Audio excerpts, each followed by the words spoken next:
പവിത്രം സീരിയലിന്റെ latest episode review ആണ് പറയുന്നത്. കോടതി മുറിയുടെ ഗൗരവപൂർണമായ നിശബ്ദതയെ ഭേദിച്ചുകൊണ്ട് ജഡ്ജിയുടെ വാക്കുകൾ മുഴങ്ങി. പ്രതി വിശ്വത്തെ 2 ദിവസത്തേക്ക് റിമാൻഡ് ചെയ്യുന്നു. ആ വാക്ക് കേട്ടതോടെ വേദയുടെ തോളുകൾ നിരാശയോടെ താഴ്ന്നു. തൻ്റെ എല്ലാ വാദമുഖങ്ങളും എതിർഭാഗത്തിന്റെ വ്യാജ പ്രമാണങ്ങൾക്ക് മുന്നിൽ തകർന്നടിഞ്ഞത് അവൾ നിസ്സഹായയായി നോക്കി നിന്നു. വിശ്വത്തിന്റെ ഭാര്യ ശ്രീജേട്ടത്തിയുടെ ഹൃദയം തകർന്നുള്ള നിലവിളി ആ മുറിയിൽ മുഴങ്ങി. വിശ്വേട്ടാ!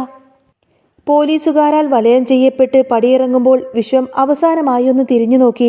തൻ്റെ ഭാര്യയുടെ കണ്ണുനീരിന് മുന്നിൽ ആ ഹൃദയം പിടഞ്ഞു. കരയാതെ ശ്രീജെ, ഞാൻ ഒരു തെറ്റും ചെയ്തിട്ടില്ലെന്ന് ദൈവത്തിനറിയാം. ദൈവം എന്നെ കൈവിടില്ല. ആ വാക്കുകൾ പതറിയിരുന്നില്ല. പിന്നെ അരികിൽ നിന്ന വിക്രമിന്റെ തോളിൽ തട്ടിക്കൊണ്ട് തന്നെ പറഞ്ഞു, വിക്രം, ശ്രീജയെ നോക്കിക്കൊള്ളണേ. ആ ഒരൊറ്റ വാചകത്തിൽ ഒരു ജീവിതകാലം മുഴുവൻ നോക്കാനേൽപ്പിച്ച ഭർത്താവിൻ്റെ എല്ലാ കരുതലും ഉണ്ടായിരുന്നു. വേദയുടെ പരാജയവും ശ്രീജയുടെ കണ്ണുനീരും കണ്ട് കോടതിയുടെ മറുഭാഗത്ത് ഒരാൾ നിഗൂഢമായി ചിരിക്കുന്നുണ്ടായിരുന്നു. അത് മറ്റാരുമല്ല, ശ്രീകാന്താണ്. കോടതിയുടെ തണുത്തുറഞ്ഞ ഇടനാഴിയിലേക്ക് തളർന്ന മനസ്സുമായി ഇറങ്ങിയ വേദയ്ക്ക് മുന്നിലേക്ക് ശ്രീകാന്ത് ഒരു വിജയുടെ ഗർവോടെ നടന്നു വന്നു.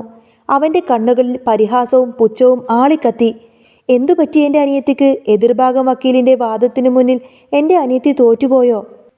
അവൻ അവളുടെ അരികിലേക്ക് ചേർന്നു നിന്ന് ശബ്ദം താഴ്ത്തി പറഞ്ഞു, ഒരു സാക്ഷിയെയും കൊണ്ടുവന്ന് അവനെ അങ്ങ് ജാമ്യത്തിലെടുക്കാമെന്ന് നീ കരുതിയല്ലേ?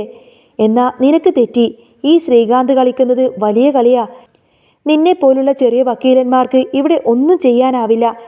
വെറുതെ നീ ഈ കുപ്പായം മൂരിവെച്ച് മറ്റാർക്കെങ്കിലും വേണ്ടി ജോലി ചെയ്യാൻ നോക്ക്. അതാ നിനക്ക് നല്ലത് എന്നൊക്കെ പറഞ്ഞ് ശ്രീകാന്ത് പരിഹസിക്കും. ശ്രീകാന്തിന്റെ ഓരോ വാക്കും കൂരമ്പ് പോലെ വേദയുടെ ഹൃദയത്തിൽ തറച്ചു. അപമാനത്താൽ അവളുടെ മുഖം ചുവന്നു. അവൾ പല്ലുകൾ ഞെരിച്ചുകൊണ്ട് ശ്രീകാന്തിന്റെ കണ്ണുകളിലേക്ക് തീക്ഷ്ണമായി നോക്കി. വേദ പറയുന്നത് 2 ദിവസത്തേക്കാണ് വിശ്വേട്ടനെ റിമാൻഡ് ചെയ്തിരിക്കുന്നത്. അത് കഴിഞ്ഞ് നമ്മൾ വീണ്ടും കാണേണ്ടി വരും. ഇതിനുള്ള മറുപടി ഞാൻ അപ്പോൾ തന്നോളാം. അപ്പോൾ ശ്രീകാന്ത് പറഞ്ഞിട്ട്, ഓഹോ, നീ തല കുത്തി നിന്നാലും ഈ കേസിൽ നിന്ന് അവനെ രക്ഷിക്കാനൊന്നും നിനക്കാവില്ല. നീ വേറെ പണി നോക്കുക എന്നൊക്കെ പറഞ്ഞ് ശ്രീകാന്ത് അട്ടഹസിച്ച് ചിരിച്ചുകൊണ്ട് തന്നെ അവിടെ നിന്നും പോയി. അപ്പോഴാണ് വേദയുടെ അടുത്തേക്ക് ദർശൻ വരുന്നത്. ദർശൻ വന്ന് പറഞ്ഞത്, വേദ, ഞാനൊന്ന് സംസാരിച്ചോട്ടെ. അയാൾ അവളെ അല്പം മാറ്റി നിർത്തി. നോക്കൂ വേദ, ഈ കേസ് താൻ എനിക്ക് വിട്ടുതാ, ഞാൻ ശ്രമിക്കാം. താൻ ഒരിക്കലും തോൽക്കരുത് എന്ന് എനിക്ക് നല്ല ആഗ്രഹമുണ്ട്. പക്ഷേ ശ്രീയേട്ടൻ ഒരുക്കിയിരിക്കുന്നത് അത്ര നിസ്സാരമായ ഒരു ചതിക്കുഴിയൊന്നുമല്ല. എല്ലാ തെളിവുകളും വിശ്വേട്ടനെതിരാണ്. അവിടെ നിന്നും വിശ്വത്തെ രക്ഷിക്കാൻ അത്ര എളുപ്പമല്ല. ദർശന്റെ വാക്കുകളിലെ സത്യസന്ധത ശരിക്കും വേദക്ക് മനസ്സിലായിരുന്നു. പക്ഷേ പിന്മാറാൻ ഒരിക്കലും അവളുടെ അഭിമാനം അവളെ സമ്മതിച്ചില്ല. ഇല്ല ദർശൻ, ഇതുകൊണ്ടൊന്നും ഞാൻ തളരില്ല. ഈ കേസിൽ എനിക്ക് വിജയിക്കണം. ഞാൻ ഈ കേസിൽ വിജയിക്കും. വിശ്വേട്ടനെ ജാമ്യത്തിൽ ഇറക്കുകയും ചെയ്യും. അത് ശ്രീയേട്ടനോടുള്ള എൻ്റെ വാശിയാണ്. അവിടെ എനിക്ക് ജയിച്ചേ പറ്റൂ. അവളുടെ ശബ്ദം ദൃഢമായിരുന്നു. എനിക്കിപ്പോൾ 2 ദിവസത്തെ സമയമുണ്ട്. അതിനുള്ളിൽ തന്നെ ഏട്ടൻ ഒരുക്കിയിരിക്കുന്ന എല്ലാ ചതിക്കുഴികളും ഞാൻ കണ്ടെത്തും. യഥാർത്ഥത്തിൽ എന്താണ് സംഭവിച്ചതെന്നുള്ള കാര്യങ്ങളൊക്കെ ഞാൻ കോടതിയെ ബോധ്യപ്പെടുത്തും. ശ്രീയേട്ടനെ ഞാൻ പ്രതിക്കൂട്ടിൽ നിർത്തും. ഇതെനിക്ക് വിട്ടേക്ക്. വേദയുടെ ആത്മവിശ്വാസത്തിന് മുന്നിൽ ദർശൻ നിശബ്ദനായി. ശരി, താൻ ആഗ്രഹിക്കുന്നത് പോലെ നടക്കട്ടെ. എന്താവശ്യത്തിന് താൻ കൂടെ ഉണ്ടാവുമെന്നൊക്കെ ദർശന്റെ വാക്കുകൾ ശരിക്കും വേദക്കൊരാശ്വാസമായിരുന്നു. വീട്ടിലേക്കുള്ള മടക്കം ഒരു ശവയാത്രക്ക് സമാനമായിരുന്നു. വിക്രമിന്റെ ബൈക്കിന്റെ പിന്നിലിരിക്കുമ്പോൾ കാറ്റ് അവളുടെ മുടിയിഴകളെ തഴുകിയെങ്കിലും മനസ്സ് കോടതി മുറിയിൽ തന്നെയായിരുന്നു. വീട്ടിലെത്തി അവളെ വരവേറ്റത് നന്ദിനിയുടെ കൂർത്ത വാക്കുകളായിരുന്നു. ഓ, വക്കീലമ്മ വന്നോ? എല്ലാത്തിനും ഒരു തീരുമാനമായില്ലേ? വേദ കേസ് ബാധിച്ചതോടുകൂടി തന്നെ വിശ്വേട്ടൻ ഇനി ജയിലിലാവുമെന്ന കാര്യം ഉറപ്പായി. അല്ലെങ്കിൽ പിന്നെ ഇന്ന് തന്നെ ജാമ്യം കിട്ടേണ്ടതല്ലേ? എന്താടി നിന്റെ വേദ, അതൊന്നും ജഡ്ജി കേട്ടില്ലേ? വലിയ ആളായിട്ടല്ലേ ഇവിടെ നിന്ന് പോയത്? നന്ദിനി ഏട്ടത്തിയുടെ കളിയാക്കിയിട്ടുള്ള സംസാരമെല്ലാം കേട്ടുകൊണ്ട് തന്നെ വേദയുടെ കണ്ണു നിറഞ്ഞു. സങ്കടപ്പെട്ട് കരഞ്ഞുകൊണ്ട് തന്നെ വേദ നേരെ മുറിയിലേക്ക് നടന്നു. വിക്രമിന് ദേഷ്യം വരാണ്. വിക്രം പറയുന്നത്, മതി, ഇനി ഇതിനെപ്പറ്റി ഇവിടെ ഒരു സംസാരം വേണ്ട. വിക്രം നന്ദിനെ രൂക്ഷമായി ശാസിച്ചു. ഇതേ സമയത്തിൻ്റെ മുറിക്കുള്ളിൽ വാതിലടച്ച് പൊട്ടിക്കരഞ്ഞിരിക്കുകയായിരുന്നു വേദ. തൻ്റെ കഴിവുകേട് കൊണ്ടാണോ ഒരുപക്ഷെ വിശ്വേട്ടൻ ജയിലിലായത്? ശ്രീകാന്തിൻ്റെ മുന്നിൽ താൻ ഒന്നുമല്ലാതായോ? അവളുടെ മനസ്സ് 1000 ചോദ്യങ്ങളാൽ നീറിപ്പുകഞ്ഞു. രാത്രിയുടെ നിശബ്ദതയിൽ വിക്രം പതുക്കെ അവളുടെ മുറിയിലേക്ക് വന്നു. ജനലരികിൽ നിന്ന് തേങ്ങുന്ന വേദയെ കണ്ടപ്പോൾ അവൻ്റെ മനസ്സരിഞ്ഞു. അവൻ അവളുടെ അരികിലേക്ക് ചെന്നു. വേദ, നീ എന്തിനാ ഇങ്ങനെ വിഷമിക്കുന്നത്? അവൻ്റെ ശബ്ദം കേട്ട് അവളൊന്ന് ഞെട്ടി. പെട്ടെന്ന് തന്നെ കണ്ണുനീർ തുടച്ചു. വിക്രം പറയുന്നത്, വിശ്വേട്ടൻ ജയിലിലേക്കൊന്നും പോയിട്ടില്ലല്ലോ. ഇനിയും നിനക്ക് അവസരമുണ്ട്. ഇനിയും നിനക്ക് വാദിക്കാം. നിന്റെ ചേട്ടനുണ്ടാക്കിയ തെളിവുകളെല്ലാം തന്നെ വ്യാജമാണെന്ന് നമുക്കറിയാലോ. അത് നമുക്ക് കണ്ടുപിടിക്കാൻ വേദേ. വിക്രമിന്റെ വാക്കുകൾ അവൾക്ക് പുതിയൊരു അനുഭവമായിരുന്നു. എപ്പോഴും തന്നോട് കലഹിച്ചിരുന്ന വിക്രം ഇന്നാദ്യമായിട്ടാണ് ഇത്രയേറെ ആദരമായിട്ട് തന്നോട് സംസാരിക്കുന്നത്. എന്തായാലും ഇറങ്ങിത്തിരിച്ചതല്ലേ, നമുക്കൊരു കൈ നോക്കാമെന്നേ. ഞാനും നിന്നെ സഹായിക്കാം, അവൻ അവളുടെ കണ്ണുകളിലേക്ക് നോക്കി പറഞ്ഞു. ഈ കേസിൽ ഒളിഞ്ഞുകിടക്കുന്ന സത്യം നമ്മൾ കണ്ടുപിടിച്ചിരിക്കും. വിശ്വേട്ടനെ നമ്മൾ പുറത്തിറക്കിയിരിക്കും. വിക്രമിന്റെ ആ വാക്കുകൾ ഒരു മരുപ്പച്ച പോലെയായിരുന്നു. വേദയുടെ തളർന്നു പോയ മനസ്സിന് പുതിയൊരു ഉണർവ് ലഭിച്ചു. നഷ്ടമായ ആത്മവിശ്വാസം തിരികെ എത്തുന്നത് പോലെ അവൾ അറിഞ്ഞു. അവൾ വിക്രമിനെ നോക്കി ആദ്യമായി പ്രതീക്ഷയോടെയൊന്ന് പുഞ്ചിരിച്ചു. അതേസമയം വിക്രം വെറുതെ ഒരു വാക്ക് പറയുകയായിരുന്നില്ല. അവൻ്റെ മനസ്സിൽ ഒരു പദ്ധതി രൂപം കൊള്ളുകയായിരുന്നു. പിറ്റേ ദിവസം തന്നെ അവൻ തൻ്റെ വിശ്വസ്തരായ സുഹൃത്തുക്കളെ കണ്ടു. കളി തുടങ്ങാൻ സമയമായി. വിക്രം ജോസഫേട്ടനോടും മറ്റുള്ളവരോടുമായിട്ട് പറഞ്ഞു. വിശ്വേട്ടൻ്റെ കമ്പനിയിലെ ആ മാനേജർ, വിശ്വേട്ടൻ്റെ കയ്യിൽ 10 ലക്ഷം രൂപ കൊടുത്തുവിട്ട അയാൾക്കറിയാം ശരിക്കും എന്താണ് സംഭവിച്ചതെന്ന്. ആ കാശ് എവിടെ പോയെന്ന് കണ്ടുപിടിച്ചാൽ വിശ്വേട്ടൻ ഈ കേസിൽ നിന്നും രക്ഷപ്പെടുമെന്ന് പറയാണ് വിക്രം. അന്നേരം ജോസഫ് ഇങ്ങനെ മീശ പിരിച്ചുകൊണ്ട് തന്നെ പറഞ്ഞിട്ട്, അതിനെന്താടാ, നമ്മളത് ചെയ്യുന്നു. അവനെ പിടിച്ചു കൊടുക്കേണ്ട രീതിയിൽ കൊടുത്താൽ മതി. അവൻ തത്ത പറയുന്നത് പോലെ എല്ലാം പറയും. അവനെക്കൊണ്ട് നമുക്കെല്ലാം പറയിപ്പിക്കാമെന്നൊക്കെ തീരുമാനിച്ച് അന്ന് രാത്രി തന്നെ അവർ ആരും അറിയാതെ ആ ഒരു പദ്ധതി നടപ്പിലാക്കി. മാനേജറുടെ കാറിനെ പിന്തുടർന്ന് അവർ ആളൊഴിഞ്ഞ ഒരിടത്തേക്ക് അയാളെ തടഞ്ഞു. മുഖം മൂടി ധരിച്ചിരിക്കുന്ന വിക്രമിനെയും സംഘത്തെയും കണ്ടുകൊണ്ടതിന് അയാൾ ആകെ ഭയന്ന് വിറച്ചു. അവരെല്ലാവരും ചേർന്ന് അയാളെ ബലമായി മറ്റൊരു വണ്ടിയിൽ കയറ്റി ഒരു പഴയ കെട്ടിടത്തിലേക്ക് കൊണ്ടുപോയി ഒരു കസേരയിൽ കെട്ടിയിട്ടു. മാനേജർ തൻ്റെ മുന്നിൽ നിൽക്കുന്ന മുഖംമൂടിക്കാരെ നോക്കി കേണു. നിങ്ങളൊക്കെ ആരാ? എന്തിനാ നിങ്ങളൊക്കെ എന്നെ ഇങ്ങോട്ടേക്ക് പിടിച്ചുകൊണ്ട് വന്നത്? അന്നേരം ജോസഫേട്ടൻ ഒരു പരുക്ക ശബ്ദത്തിൽ മുഴങ്ങി. അതൊക്കെ സാർ ഇനി വഴിയെ മനസ്സിലാക്കിക്കോളും. മര്യാദക്ക് സത്യം പറഞ്ഞോ. എടോ, ഒരു തെറ്റും ചെയ്യാത്ത വിശ്വത്തിനെ നീയും നിന്റെ സാറും കൂടി ചതിച്ചതല്ലേ? അന്നേരം ആ മാനേജർ നിലവിളിച്ചുകൊണ്ട് തന്നെ പറഞ്ഞിട്ട്, അയ്യോ എനിക്കൊന്നും അറിയില്ല, അതിനെ പറ്റിയിട്ട് എനിക്കൊന്നും അറിയില്ല എന്ന് പറയുന്ന സമയത്ത് തന്നെ ചോദിക്കുന്നുണ്ട്, സത്യം പറയടാ, ആ 10 ലക്ഷം രൂപ പിന്നെ എങ്ങനെയാണ് വെള്ള നോട്ടുകളായത്? അയ്യോ അതൊന്നും എനിക്കറിയില്ല എന്ന് പറഞ്ഞ് അയാൾ നിഷേധിച്ചപ്പോൾ ശക്തമായ ഒരടി അയാളുടെ മുഖത്തേക്ക് പതിച്ചു. അങ്ങനെ വീണ്ടും അടി ആവർത്തിച്ചപ്പോൾ അയാൾക്ക് പിന്നെ പിടിച്ചു നിൽക്കാൻ കഴിഞ്ഞില്ല. അയാൾ പറയുന്നുണ്ട്, ഞാൻ പറയാം എല്ലാം ഞാൻ പറയാം, എന്നെ ഇങ്ങനെ തല്ലരുത്. അങ്ങനെ ജോസഫ് ആ ഒരു മാനേജറെ കൊണ്ട് കാര്യങ്ങളെല്ലാം പറയിപ്പിക്കുന്ന സമയത്ത് തന്നെ അല്പം മാറി നിന്ന് ഇതെല്ലാം തന്നെ ഒരു ഫോണിൽ വിക്രം റെക്കോർഡ് ചെയ്യുന്നുണ്ടായിരുന്നു. മാനേജർ എല്ലാ കാര്യങ്ങളും ജോസഫിനോട് പറഞ്ഞു തുടങ്ങി. എൻ്റെ സർ, ശ്രീകാന്ത് സർ പറഞ്ഞിട്ടാണ് ഞാൻ ഇതെല്ലാം തന്നെ ചെയ്തത്. 10 ലക്ഷം രൂപ വിശ്വത്തിൻ്റെ കയ്യിൽ കൊടുത്തുവിടാൻ പറഞ്ഞത് സാറാണ്. പക്ഷേ അത് കള്ളനോട്ടുകളാണെന്ന് എനിക്കറിയില്ലായിരുന്നു. അന്നേരം ജോസഫേട്ടൻ ചോദിക്കുന്നത്, അങ്ങനെയാണെങ്കിൽ പിന്നെ ആ 5 ലക്ഷം രൂപയുടെ ഫ്ലാറ്റിൻ്റെ രേഖകളോ അതെങ്ങനെ വിശ്വൻ്റെ പേരിലായി? അപ്പോൾ മാനേജർ പറഞ്ഞത്, അതും ശ്രീകാന്ത് സർ ഉണ്ടാക്കിയത് തന്നെയാണ്. വിശ്വത്തിൻ്റെ ഒപ്പ് മാത്രം വെച്ച് വ്യാജമായി ഉണ്ടാക്കിയതാണ് ആ രേഖ. യഥാർത്ഥത്തിൽ ആ അഡ്വാൻസ് കൊടുത്തത് ശ്രീകാന്ത് സർ തന്നെയാണ്. വിശ്വത്തെ കൊടുക്കാൻ വേണ്ടി തന്നെയാണ് അവരത് ചെയ്തത്. ദയവ് ചെയ്ത് എന്നെ ഇനി തല്ലരുത്, എനിക്ക് ഇത്രയേ അറിയുള്ളൂ എന്നൊക്കെ പറഞ്ഞുകൊണ്ട് തന്നെ കേണപേക്ഷിക്കാട്ടോ മാനേജർ. ജോസഫേട്ടൻ പറഞ്ഞിട്ട്, ശരി, ഇനി ഞങ്ങൾക്കൊന്നും വേണ്ട, ഞങ്ങൾക്ക് വേണ്ട തെളിവുകളെല്ലാം തന്നെ കിട്ടിക്കഴിഞ്ഞു. ഇനി ഈ കാര്യം മറ്റാരെങ്കിലും അറിഞ്ഞാൽ എന്നൊക്കെ പറഞ്ഞ് ജോസഫേട്ടൻ അയാളുടെ കഴുത്തിന് ഇങ്ങനെ കുത്തിപ്പിടിച്ചു. എന്നിട്ട് പറഞ്ഞിട്ട്, നിന്റെ കയ്യും കാലും പിന്നെ കാണില്ല. അങ്ങനെ ആ ഒരു മാനേജറെ ഭീഷണിപ്പെടുത്തിക്കൊണ്ടായിരിക്കട്ടോ ജോസഫേട്ടൻ അവിടെ നിന്നും പറഞ്ഞു വിടുന്നത്. എന്നാൽ ഈ ഒരു ദൃശ്യമെല്ലാം തന്നെ വിക്രമിൻ്റെ ഫോണിൽ റെക്കോർഡായിട്ടുണ്ടാവും. അന്ന് രാത്രി തന്നെ വിക്രം ഷൂട്ട് ചെയ്തിരിക്കുന്ന ആ ഒരു വീഡിയോ റെക്കോർഡിങ്സ് എല്ലാം തന്നെ വേദയെ കേൾപ്പിച്ചു. ഇത് കേട്ട് വേദയുടെ കണ്ണുകളിൽ ക്രോധം ആളിക്കത്തി. വിശ്വേട്ടൻ ഫ്ലാറ്റ് വാങ്ങാൻ 5 ലക്ഷം രൂപ കൊടുത്തു എന്ന രേഖ വ്യാജമാണെന്ന് തെളിയിക്കണം. അതിനി ഒറ്റ ഒരു വഴിയേ ഉള്ളൂ. ശ്രീകാന്ത് യഥാർത്ഥത്തിൽ പണം അടച്ചതിൻ്റെ ഒറിജിനൽ രേഖ കണ്ടുപിടിക്കണം. അത് കണ്ടുപിടിച്ചാൽ മാത്രമേ വിശ്വേട്ടനെ നമുക്ക് രക്ഷിക്കാൻ കഴിയുള്ളൂ എന്ന് പറയട്ടെ വേദ. അപ്പോൾ വിക്രം ചോദിക്കുന്നുണ്ട്, അല്ല അതെവിടെ കിട്ടും? അന്നേരം വേദ ഒരു നിമിഷം ആലോചിച്ചതിന് ശേഷം പറയുന്നുണ്ട്, അത് ശ്രീയേട്ടൻ്റെ ഓഫീസിലുണ്ടാവും. അവിടെ എനിക്ക് പരിചയമുള്ള വിശ്വാസമുള്ള ഒരാളുണ്ട്, ഞാൻ പണ്ട് സഹായിച്ച ഒരാൾ.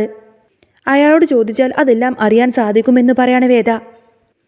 അങ്ങനെ പിറ്റേ ദിവസം രാവിലെ തന്നെ വേദ രഹസ്യമായി ആ സ്റ്റാഫിനെ ഓഫീസിൽ ചെന്ന് കണ്ടു. വേദയുടെ നിസ്സഹായാവസ്ഥ കണ്ട അയാൾ സഹായിക്കാനും തയ്യാറായി. എന്നിട്ട് വേദ ഈ ഒരു കാര്യങ്ങളെല്ലാം അവതരിപ്പിക്കുന്ന സമയത്തിന് ആ സ്റ്റാഫ് പറയുന്നുണ്ട്, ഉണ്ട് മാഡം, ആ 5 ലക്ഷം രൂപ ശ്രീകാന്ത് സർ അഡ്വാൻസായി കൊടുത്തതിൻ്റെ ഒറിജിനൽ ഫയലൊക്കെ ഇവിടെയുണ്ട്.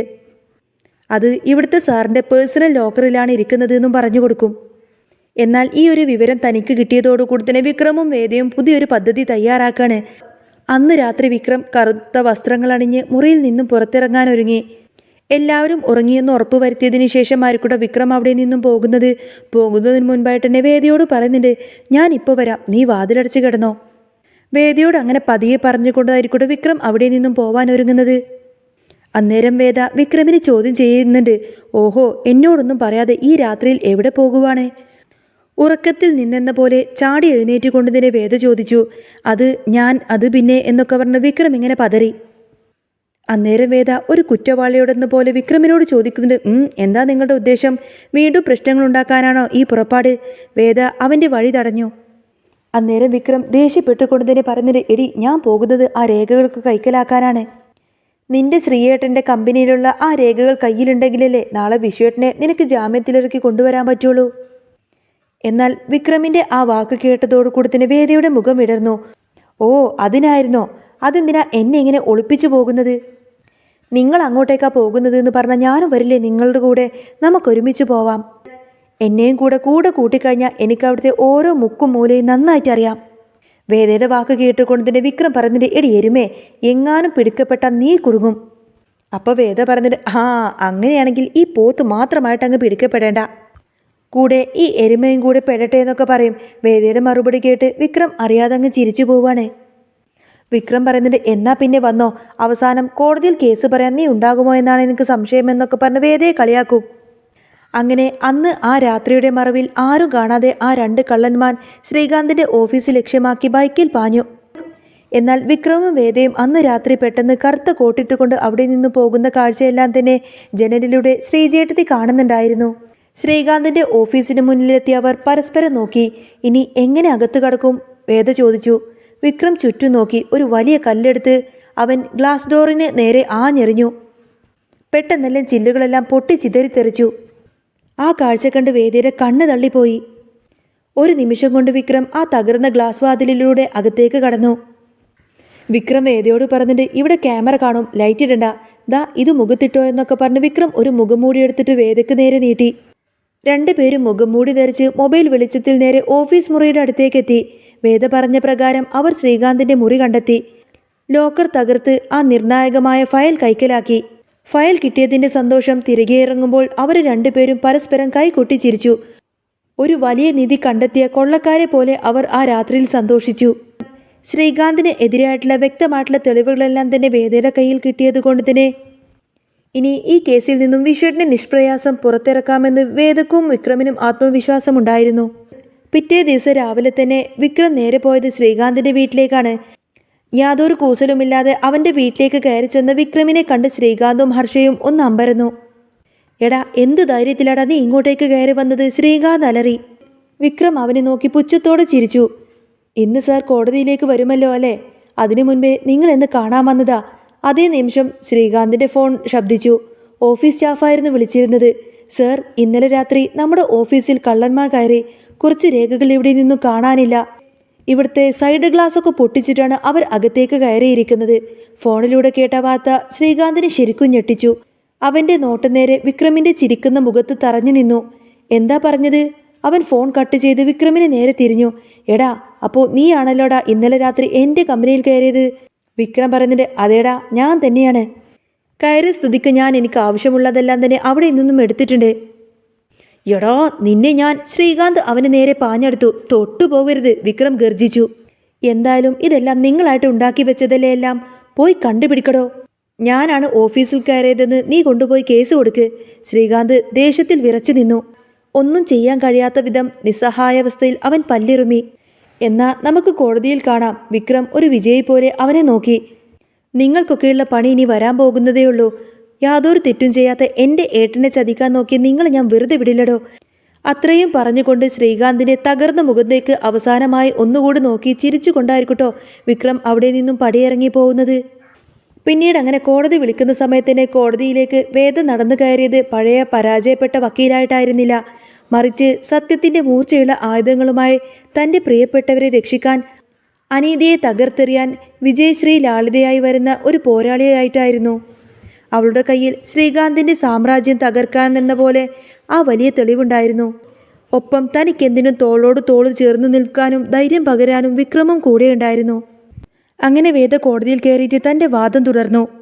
എതിർഭാഗം വക്കീൽ വിശ്വത്തിന് നേരെ ഓരോ കാര്യങ്ങളൊക്കെ പ്രചരിക്കുന്ന സമയത്ത് തന്നെ വേദ അതൊന്നും കേട്ട് മിണ്ടാതിരുന്നു.